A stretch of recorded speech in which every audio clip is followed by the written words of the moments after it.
Good evening and welcome to this week's parent workshop on social, emotional, and behavior support at home.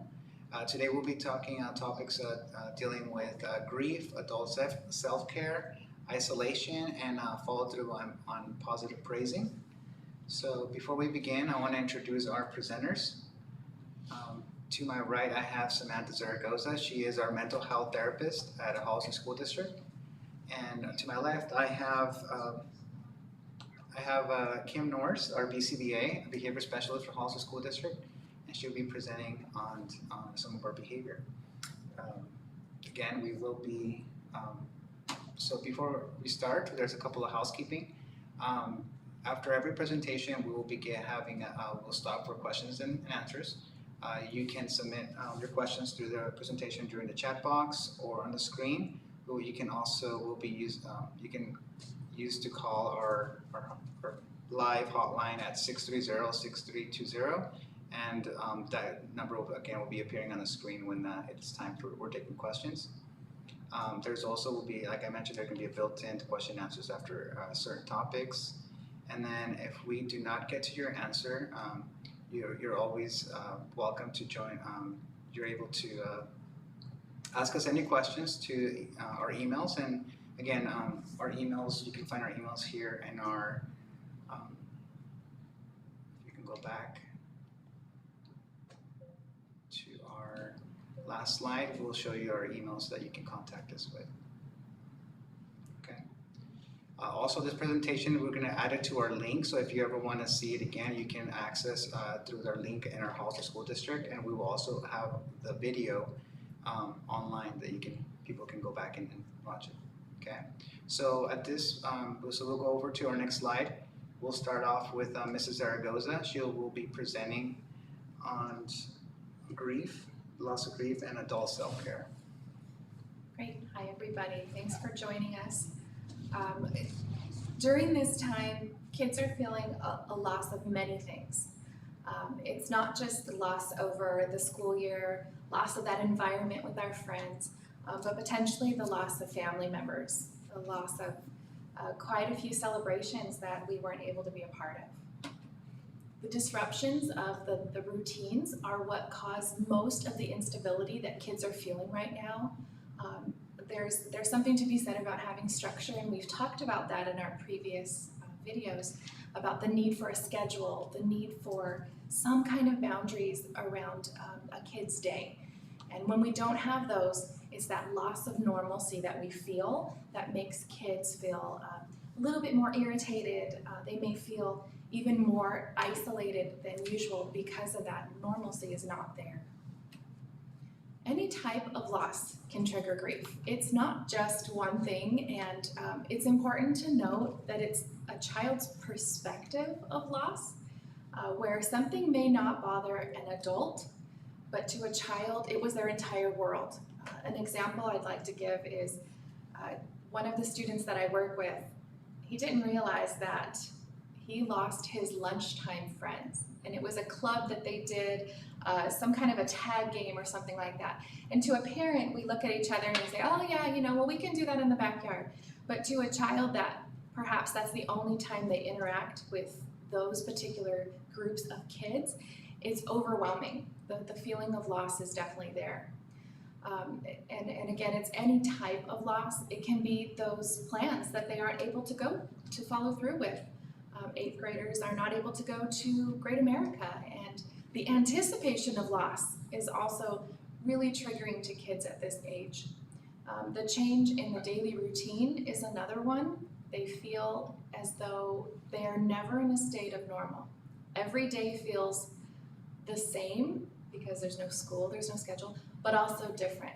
Perhaps if a parent is working, one day there's an expectation of getting all the work done in the packet, and the next day it's a free-for-all and video game time, and that's very overwhelming.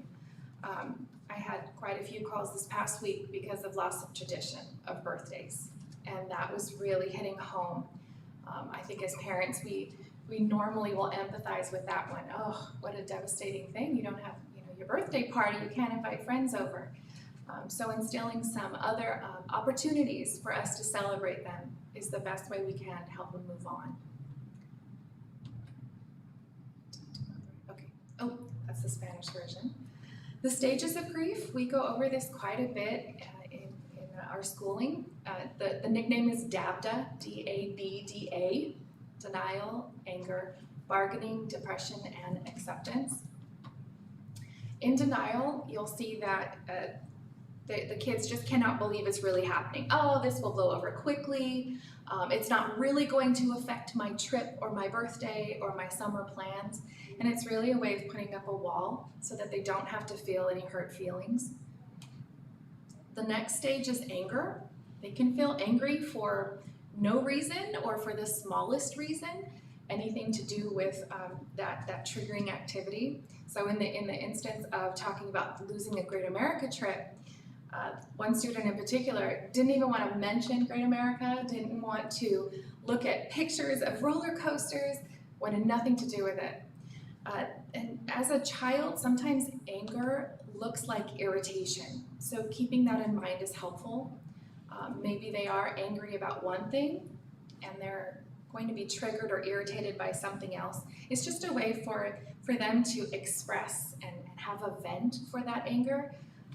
And it is part of the normal process, unfortunately. The next one is bargaining. I'm sure all of us have had our students at home and our students on video bargain for things. What if I don't do my lessons today, but I'll finish, do double tomorrow? That generally doesn't work. It's another way of holding feelings away from actually experiencing them. And sometimes this can happen in their own mind and not out loud. So what that looks like, bargaining might look like, if I finish my entire packet in one day, then maybe I can get to school faster. If I can finish my entire packet, maybe we can get back with my friends more quickly. It's not a very rational part of the process, but it is a way for kids to, again, test out feelings in different ways. And they're trying to figure out anything that they can do. I've had a lot of students want to reach out to teachers and principal. Can we meet at the park? Can we meet somewhere? That's bargaining. Depression, this is normally how we feel our grief in the most deep way. It's sad, it's lack of sleep or too much sleep. It's a lack of appetite or way too much of an appetite. Finally, they're able to feel sad. In kids, sometimes this depression looks as wanting to isolate more and again, being irritated more. I notice this a lot when I see children that used to love playing outside and they don't want to anymore. It's because that enjoyment isn't there, and that's part of the depression that normally happens as part of this process. The last one is acceptance. This one, sometimes this can take weeks or days, and sometimes to get to this stage takes months. This process of grief is not done in a very systematic way. Some students jump around from one to the next and skip steps, or they might go back through and cycle again. If a student goes from being angry to bargaining and then back to denial, that's very common. We just support them in each one of those phases, knowing they will eventually get to the end and accept it and move on. Some of the signs that you might see that you might be coping with yourself with grief. Trouble focusing. I think a lot of us are feeling overwhelmed and we have many things on our plates, and just not being able to focus on any of them is very common. Sleeping more or less than usual, feeling angry or irritated, headaches and an upset stomach, or fatigue or low energy. And on each of these, really focus on one thing at a time. If you're having trouble focusing on normal tasks, just highlight one. Make one be your goal for the day. Instead of having to focus on all the housework, just do one piece of it. Instead of forcing your children to go through all of their packet and chores and their household responsibilities, encourage them to focus on one, and then they'll keep their body moving and gain some momentum. Sleep is another really important way that we can help kids adjust to our new schedule. Encourage a bedtime. Encourage a wake-up time, even if it's loose. That's definitely a way that we can help them move on more quickly. It's not exactly on here, but eating. Quite a few parents have complained that their kids do not stop eating, and all they want to do is snack the entire day. And that may be another way of filling that void of feeling sad feelings or angry feelings. Encourage them to eat heartily during meal times and have limited snacks on the other times. So here's some ways we can cope. Self-care. Self-care is huge. Your self-care is going to look different than everybody else's self-care, and that's okay. One of my favorite tricks is when the kids are taking a break, you take a break. You don't have to be a slave driver.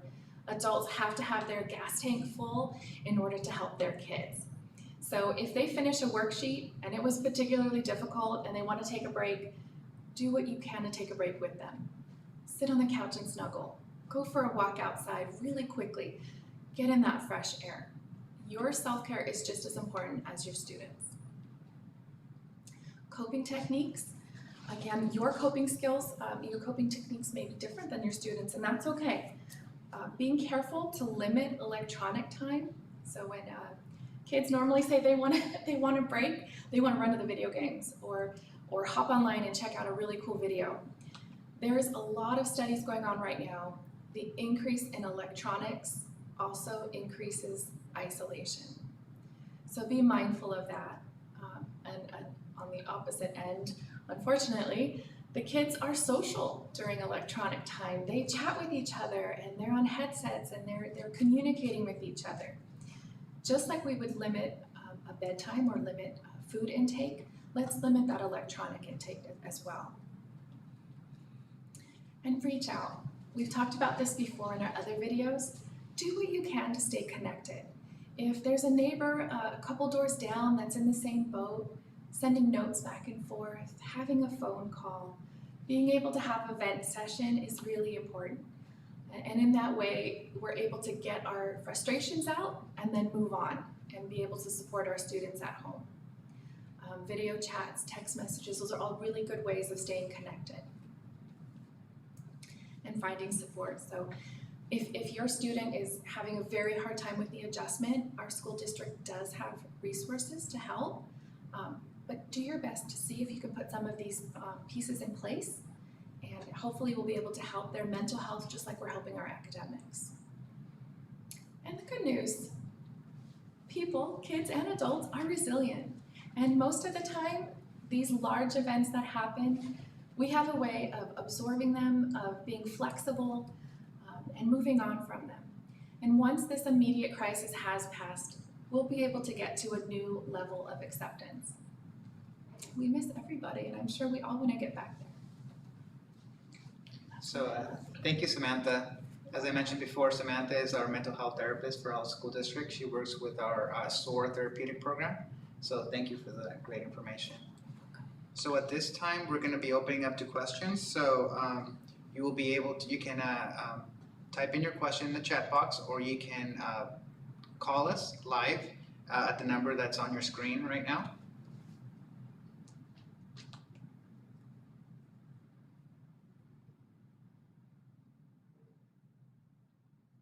So it looks like we have a question from Mrs. Vasquez. She actually typed it in Spanish, so I'll just translate it.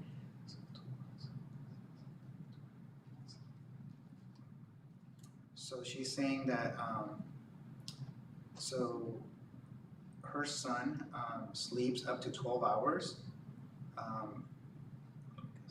So she's not sure that there's something that might be going on with him, and says that her other son doesn't even want to go out to the backyard.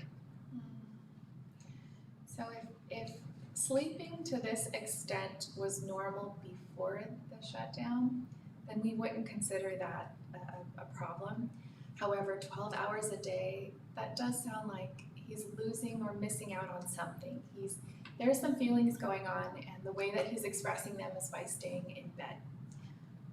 I also think if they don't want to go outside and they've previously loved being outside, there's a sense of boredom, and encouraging them to find some kind of joy outside is another way to lift kids out of a depression.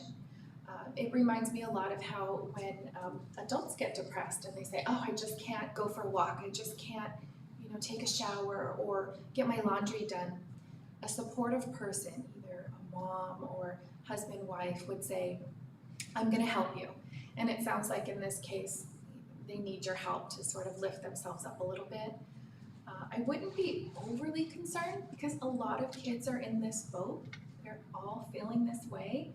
So doing what you can to gently press them to have fun doing things they used to enjoy should be really helpful. And the sleep. Make sure they're not staying really, really late playing video games and then sleeping in the rest of the day. Try to set a loose bedtime and a loose wake-up time. A couple hours of video games and then time for bed, and in the morning around the same time every day. Schedules help. Thank you, Samantha. We also have a caller, so I'm gonna pick up. Call from. To accept this call, press 1. Hello? Hello, Mr. Romero. Hi, how you doing? Good, thank you. I was just calling, wanted to thank you for doing this. I've been attending this since the school closures. Well, I noticed since we have started online classroom, my son, he's in 7th grade, he is starting to break things out of frustration. And I'm afraid it will be a Chromebook next. When I asked him what's wrong, he says everything is fine. Can you give me some strategies to use to have my son open up about what is frustrating him? Well, thank you, Mr. Vasquez. That's a really good question. That is a very good question. I would say that generally kids don't go from being perfectly calm to breaking things. It sounds like that might be a subject that might be difficult for your student. So sitting with them during their math time or whatever time is difficult, I would pay really careful attention to body language changes. Normally you can see if they're making an angry face or clenching their fists. Something is brewing, and encouraging them to ask for help. Let me know what you need. If you just don't want to do it, ask for a break. I think if we catch it early enough, usually kids have a way of being able to be verbal. It's when we wait too long that the kids can't express themselves. So letting him know, have a huge reward if there is a time where you see this, your son, I think it's your son, catch himself. That's awesome. That would be really good work for you to do and see with him. But I would say support him, sit with him, and pay attention really carefully to those body language changes. Can I add something to that? So I would also recommend, sitting down with him and talking to him about how you're noticing that he's getting frustrated, and maybe kind of brainstorming with him and identifying some coping strategies that he can use beforehand, right? And kind of each time that you sit down for that difficult subject, say, okay, remember what we can do instead of being frustrated, we can ask for a break, or whatever coping strategy is going to work best for him. Thank you. Thank you, Mr. Vasquez. Do you have any other questions? No, that was it. Thank you so much. Thank you. Thank you. Okay. That's an experience. Okay, we have another caller coming in. Another question. Call from. Ms. Gomez. Calling from Ms. Gomez. To. Good evening, Ms. Gomez. How are you doing? Hello, thank you for taking my call, and thank you for doing this workshop. I've never attended the workshop before, but this is very helpful. Do you guys provide free counseling? My daughter is always trying to pull her hair and sometimes pull the hair of her sister. Is there any free counseling, that the district can provide? I don't want to, have used my own money to pay for counseling support for my daughter. So we do have some district resources that we use here. So we'll definitely be in contact with you. We do have providers that we work with in our district and outside our district. So we'll definitely can maybe after this meeting, you and I can kind of touch bases so that we can give you more of the resources that we use, so that we can get your daughter some counseling. Okay. Should I call the district? What number should I call? You can call, well, you can email me, it's Daniel Romero, D Romero. Hold on, let me write that down. What's the email address again? It's D Romero at HESD.org.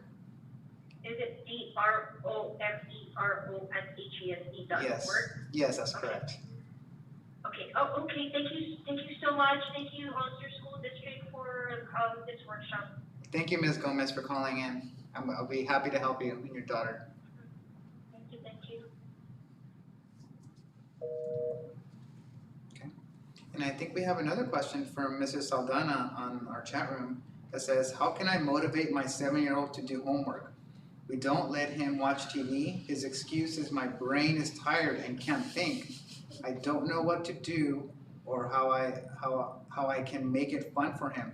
That's a really good question, Ms. Saldana. We actually are getting that question a lot from a lot of parents. That's a struggle they're having right now with the long distance learning. We are getting that question. I would say he's not alone, first of all, and 7 is a really tough age to have switched so drastically to this model, by no fault of our own, obviously. Keep in mind that a 7-year-old can hold about a 15-minute attention span, and that's pretty good. So if he's a little bit energetic, maybe even 10 minutes. I would suggest breaking up your school day into those size chunks, 10 to 15 minutes max. And as soon as they do one preferred activity, so perhaps he really likes to read, let him read for those amount of minutes, take a break. Go do some jumping jacks outside or something energetic that he really enjoys to get his mind relaxed and ready to learn. Often we ask kids to sit there for an hour at a time and they're not capable. They're just not able to do that. And then we get frustrated and then they get frustrated. I would also suggest holding a reward that's really, really exciting for the end of the learning day.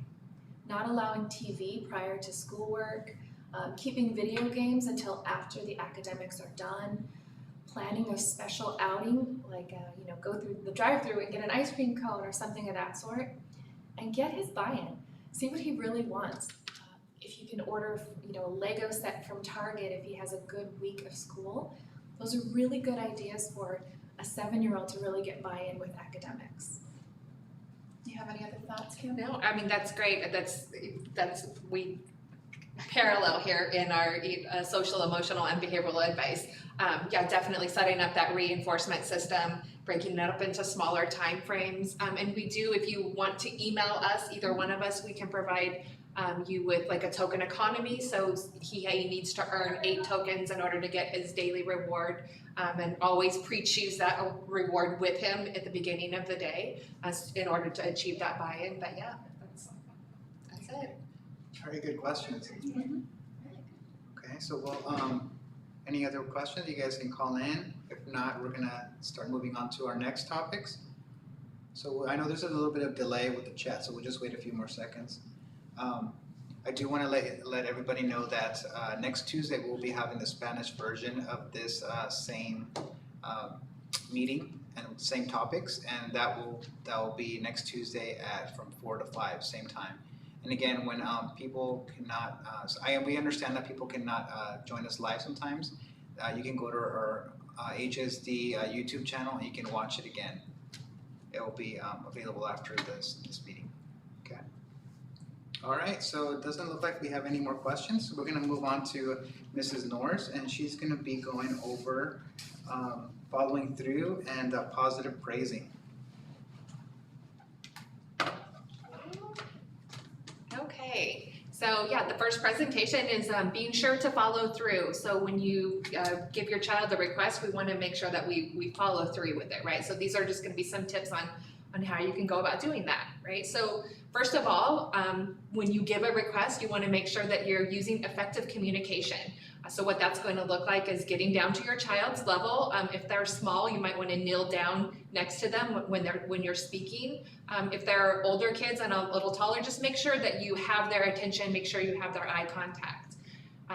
The next component of effective communication is delivering instructions in a calm manner, right? Using simple language. A lot of times, you don't want to explain too much with them. Just very simple requests. The last tip is avoid over-explaining your reasons for doing something. Less is more, right? So this is that old, the old adage, because I said so, right? You don't need to negotiate with your child, because a lot of kids, as we know, will negotiate their terms. Okay. So the first tip for following through is start by choosing of just a few demands that you'll be able to follow through with, right? Make sure that they're simple and that you're going to be able to follow through. Then outline the rules and the consequences to establish a contingency plan. So this could fall in line with your, if you have a reinforcement system set up in place, right? You want to make sure that your child knows what your expectations for them are and what they're going to earn if they do follow the plan, and what the consequences might be if they don't. Okay, consistency is key. Make sure you give demands that you can reinforce or provide a consequence for if not followed, right? Obviously, right now, we're not going to give a demand and tell them that we're going to get to go to Great America, or something that we're not going to, a reinforcer or a consequence that we're not going to be able to follow through with, right? So make sure that you can actually follow through. Okay, definitely provide your child with positive reinforcement anytime they comply with requests you have made, right? And for some kids, for those kids who are really digging in and who are really giving you some struggle, just giving them positive reinforcement for the initial signs of follow through, right? The first sign that they might be following through. You don't have to wait until they follow the complete request. Just the first sign of following through, make sure you positively reinforce them. Okay, next you're going to uphold your verbal request and assist your child using prompting or modeling to follow through, right? So if the initial request doesn't work, you might need to give them some prompts, maybe a gesture, or maybe, for some kids that might be a physical prompt, right? Or even modeling, here, let me show you how to do this, and you start doing the task and they'll start to follow through with you. Okay, you're going to consistently follow through with demands. Shows your child that, shows your child that your words have meaning and that you will do what you say. Right? So by showing that you follow through with the things that you request of them, that shows them that they can trust you, right? And you want to build trust with your child. Okay, giving empty threats can break down trust, teaching children that promises are untrue, and that ultimately puts the child in control, right? That puts them in the seat to power struggle with you, to navigate their terms with you. So make sure that your requests are simple. You can actually provide the reinforcer or the consequences, and that will provide that consistency and trust for your child. Okay, so what if you can't follow through with the demand that you gave, right? If you find yourself in the position, and we all do, right? We all do this, where we kind of find ourselves stuck and you're thinking, well, what do I do now, right? You can modify the parameters of your request. So what that means is, maybe make the task just a little bit smaller, right? You can offer more time, maybe they just need a little more time to do it. Maybe they're feeling like they don't have enough time to complete the request that you've given them. You can offer a controlled choice. What a controlled choice is something that you give them choices of, that's something that you want them to do, right? So you don't want to tell them, do you want to do your math or do you want to watch TV, right?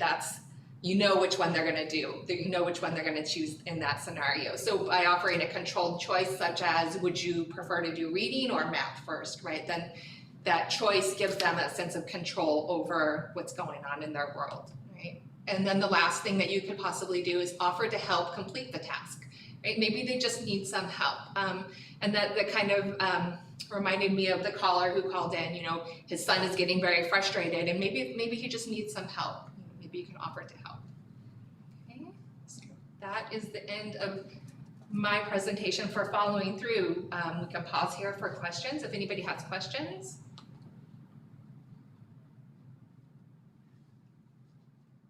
Isn't that what they have a behavioral momentum?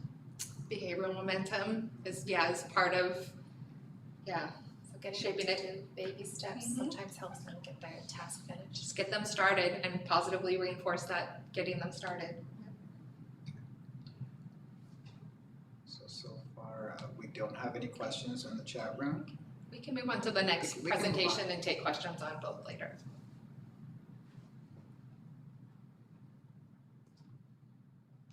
Okay, so this one, and there was a small typo in the introduction slide of our presentation. This is not the power of positive praising. This is the power of positive phrasing, right? So we want to phrase the requests that we give to our children in a positive way, right? Another way to look at this is how to stop the overuse of no, stop, and don't. Okay, so remember, you label the behavior that you would like to see more of, and you begin each interaction with a positive statement, right? So we really want to, when we're talking to our kids and when we're asking them to do something, we want to tell them what we want them to do, what we want to see them do. We don't want to tell them, we don't want to focus on the problem behavior. We don't want to focus on the behaviors that we don't want to see. Okay, so what that looks like is you should say this, right? Show me how quiet your voice sounds instead of no yelling. Right, so just changing what you want in a positive way. Right, so say this, let's only take a few out at a time instead of don't dump your toys. Right, so what is the behavior that you want to see in this scenario, right? You want to see them only take out one toy at a time or a few toys at a time. So we're going to focus on the positive behavior. Okay, so you're going to say this, it's time for walking feet instead of stop running. Right? Again, tell them what you want to see them do. Okay, you can say this, I have something to tell you, come closer so you can hear it, instead of saying, get over here. Right? So you can say this, use 2 hands when you carry that, right? Instead of don't spill that. Okay, so by phrasing your request as a positive statement, you're teaching your child what you want to see them doing more of. And add in a little positive reinforcement after they complete the task, and you will see the power of positive phrasing come to life. Right, so this is a very simple concept, and it makes a lot of sense when we're talking about it. The trick is putting it into habit. It's using negative phrasing, saying stop, no, don't. It's just a habit. So it really is going to take us as adults to kind of take a step back and think about how we say things. And if you start to practice those habits, then it'll start to come more naturally. And that's the end of that presentation. So do we have any questions? Or? Okay, yeah, we'll open up for questions right now. Chat, or you're welcome to call in live. I think we had a few callers already, so we love that. We love to hear your guys' voices, so feel free to call right now. I want to say too about the positive phrasing. Sometimes when kids get frustrated, they freeze. And so when you tell them what they should be doing, it kind of is another way to unlock sort of what they've done, right? If something wild is happening in the playroom and toys are getting tossed around, if you yell no, they freeze. Instead, if you say, put the toys down, they need to go back in the bin, it sort of is another way of giving them a direction. I appreciate that. Yes. Really good advice, yeah. Yeah. That's good. So I don't see anything in the chat room, but again, you guys are welcome to either type it in or chat any questions, or in our call. You can call us in. But while we wait for that, maybe we can also post our information on the screen so that they can email us. I know somebody asked earlier about our email information. So on the screen you'll find our emails if you want to contact us or ask us any questions that you may not have been able to ask today.